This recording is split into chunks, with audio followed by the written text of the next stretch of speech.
Hello viewers, নমস্কার, আদাব। আজও চলে আসলাম নতুন একটা রান্নার ভিডিও নিয়ে।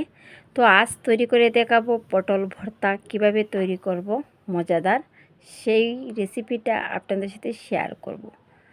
তো আমি পটলগুলোকে এখন দুপাশ কেটে নিচ্ছি। তো প্রতিটা পটলই এভাবে দুপাশ কেটে নিয়ে আমি পটলের যে উপরের আবরণটা আছে সেটা আমি এখন চেষে নিতেছি। তো প্রতিটা পটলকে আমি চেষে চেষে নিয়ে আবরণটা ছাড়িয়ে নিচ্ছি।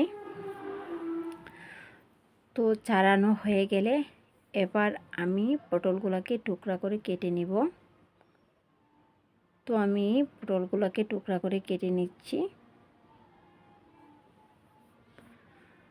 তো পটলগুলা টুকরা করে কাটা হয়ে গেল। প্রতিটা পটল আমি টুকরা করে কেটে নিলাম।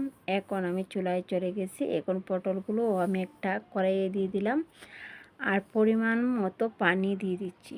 তো পরিমাণটা যাতে যেতটুক পানি দিব ওই পানি দিয়ে পটলগুলোকে একেবারে সিদ্ধ করে নিব। তো পটলের গায়ে যাতে পানি থাকে না সেইভাবে নেড়ে চেড়ে শুকিয়ে নিচ্ছি। তো আমি এখন পটলগুলোকে নেড়ে চেড়ে শুকিয়ে নিচ্ছি পানিগুলো, যাতে জলটা পটলের গায়ের থেকে টেনে যায়। নেড়ে চেড়ে এভাবে শুকিয়ে নিচ্ছি। এখন পটলগুলো আমার পানি শুকানো হয়ে গেছে। এখন আমি পটলগুলো তুলে রেখে দিব। তো আমি পটলগুলো ঢেলে নিলাম। এখন একটা ঘুটনির সাহায্যে আমি পটলগুলোকে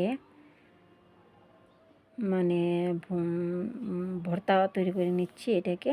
তো এখন চুলায় তেল দিয়ে দিলাম আর শুকনো মরিচ দিয়ে দিছি 6-7টার মতো। তো শুকনো মরিচগুলো ভেজে তুলে রেখে দিছি এক পাশে। এখন দিয়ে দিব পেঁয়াজ কুচি দেওয়া হয়ে গেলে তার সাথে দিব রসুন কুচি। তো রসুন কুচি আর পেঁয়াজ কুচি দিয়ে ভালো করে আমি নেড়ে চেড়ে ব্রাউন কালার করে নিচ্ছি। তো ব্রাউন কালার হয়ে গেলে তার সাথে দিয়ে দিচ্ছি কালো জিরা, অল্প কিছু কালো জিরা দিয়ে আবার একটু তেলে ভেজে নিচ্ছে। তো ভাজা হয়ে গেলে এই যে আমি এগুলো ভর্তা করে রাখছিলাম এগুলো ঢেলে দিলাম। পটলগুলো ঢেলে দিয়ে আবার একটু নেড়ে চেড়ে দিচ্ছি। তো নেড়ে চেড়ে দিয়ে আমি এখন দিয়ে দিচ্ছি লবণ। তো লবণটা দিয়ে তার সাথে দিয়ে দিব হলুদের গুঁড়ো পরিমাণ মতো। তো হলুদ আর লবণটা দিয়ে আমি আবারও নেড়ে চেড়ে দিচ্ছি। আর এখন দিয়ে দিচ্ছি এই যে শুকনো মরিচ গুঁড়ো করে রাখছিলাম, জিলি পিসগুলো দিয়ে দিচ্ছি।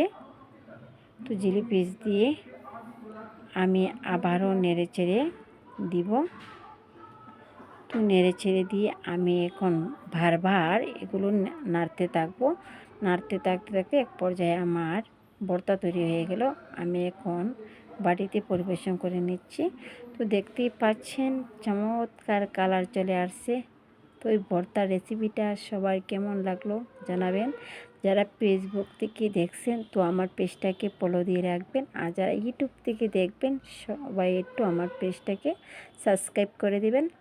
আজকের মতো বিদায় নিচ্ছি, সবাইকে ধন্যবাদ।